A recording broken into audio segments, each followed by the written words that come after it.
Aqui quem fala é o pastor Glauco Barreira Magalhães Filho. E nós estamos aqui diante de uma paisagem deslumbrante. Você pode perceber aqui toda a imensidão da serra. Estamos em Guaramiranga, aqui nós temos uma vegetação muito variada ali, uma casa que é de antiguidade, ela é da época do Império, do século XIX. E estamos aproveitando esse momento aqui, diante de toda essa paisagem, para falar exatamente da glória do nosso Deus, das maravilhas da criação de Deus, conforme a Escritura dá testemunho. No Salmo 19, um salmo que nos é bastante conhecido, no versículo de número 1, o salmista diz assim, ou a partir do versículo 1, porque leremos além do primeiro versículo, outros. Os céus proclamam a glória de Deus e o firmamento anuncia as obras das suas mãos. Um dia declara isso a outro dia e uma noite revela conhecimento a outra noite. Sem discurso nem palavras não se ouve a sua voz.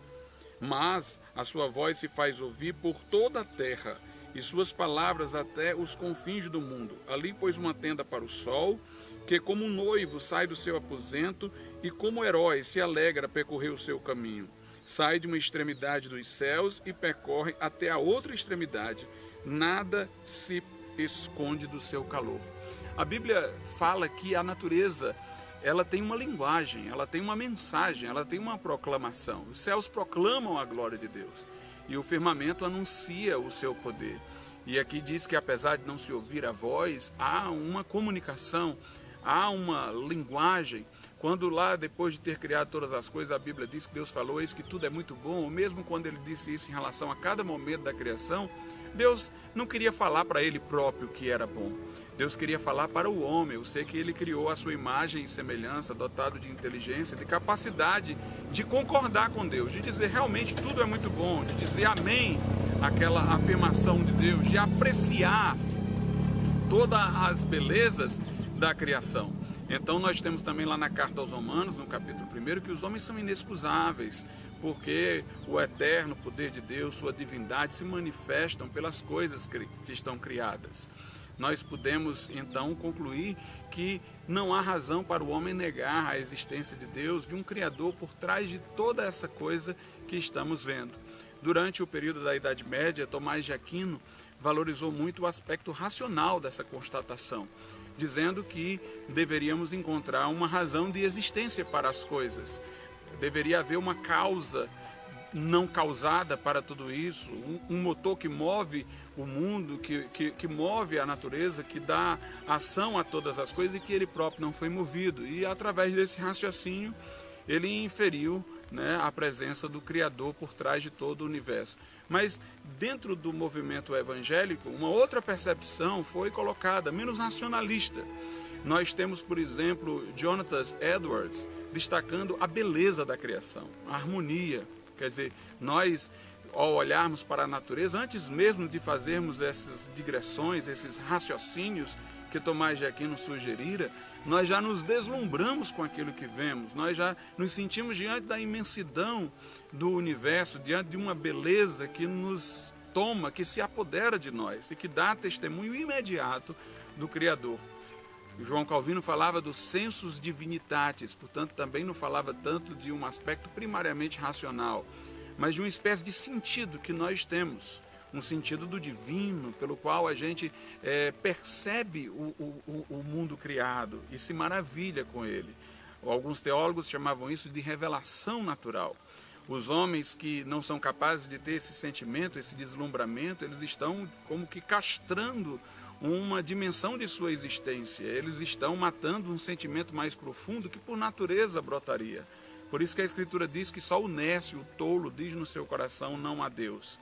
E os ateus que vemos por aí são pessoas neuróticas, pessoas demasiadamente críticas, ressentidas, pessoas que castraram um aspecto de sua existência enquanto seres humanos que dá beleza, que dá poesia, que dá todo um sentimento de ordem para a vida.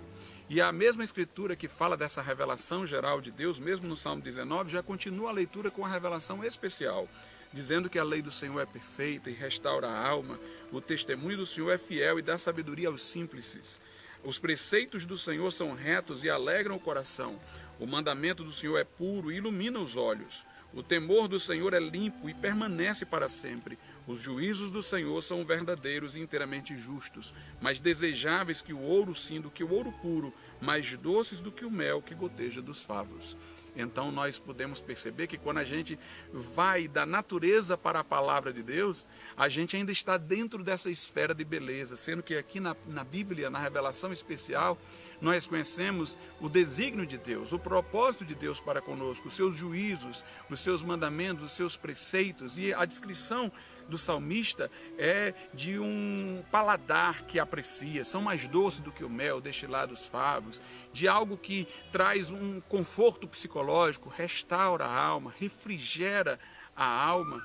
Quer dizer, quando você começa com a revelação geral, vai descendo para a revelação especial, você se aprofunda nesse deleite de Deus, você se aprofunda nessa satisfação em Deus, pela qual o salmista em outros momentos disse: a quem tenho eu no céu senão a ti, e na terra não há outro a quem a minha alma deseja. Muitas vezes a nossa visão estritamente teológica, científica da Bíblia, comete o mesmo equívoco de Tomás de Aquino em relação à natureza. Vê um aspecto da realidade, mas perde o outro, da beleza, do deslumbre que Jonathan Edwards, Calvino foram capazes de ver em relação à natureza e que nós temos que ser capazes de ver dentro da Bíblia. Mais do que um livro para a gente dissecar, analisar, fazer como que um exame laboratorial, aqui nós temos Deus falando conosco, a palavra viva. Nem só de pão viverá o homem, mas da palavra que sai da boca de Deus. Note que Jesus não fala que saiu, mas que sai, no presente, sai agora. Deus está falando para aqueles que querem ouvir. E você pode ter um encontro com Deus através da palavra. Você pode encontrar esse refrigério, esse deleite em Deus através da leitura da sua palavra. Então este livro não é apenas um livro para a gente vê-lo cientificamente, historicamente. É um livro para a gente, nele ou por ele, ter um encontro com Deus, descobrir que Deus é a satisfação para a nossa alma, que fomos criados por Deus e para Deus, e nossa alma não encontrará descanso enquanto nele não repousar.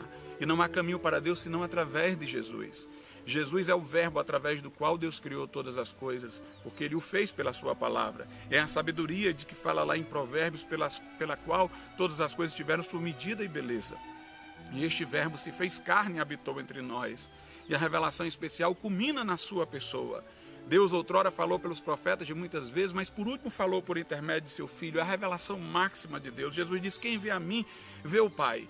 E quem é capaz de ter essa visão espiritual para ver em Jesus mais do que o carpinteiro, é capaz de ver a glória, como diz lá em João, e vimos a sua glória como a glória do unigênito do Pai, cheio de graça e de verdade, não encontrará satisfação para a sua alma em lugar mais nenhum, a não ser na pessoa bendita de Jesus Cristo. Então Jesus é aquele noivo de cantares. Jesus é o amado da nossa alma. Jesus é a nossa rocha inabalável, é a videira verdadeira em relação à qual nós somos os ramos. Jesus é o cabeça e nós somos o corpo. Paulo diz: não sou eu quem vive mais, é Cristo que vive em mim. E quem tem o Filho de Deus tem a vida, e quem não tem o Filho de Deus não tem a vida.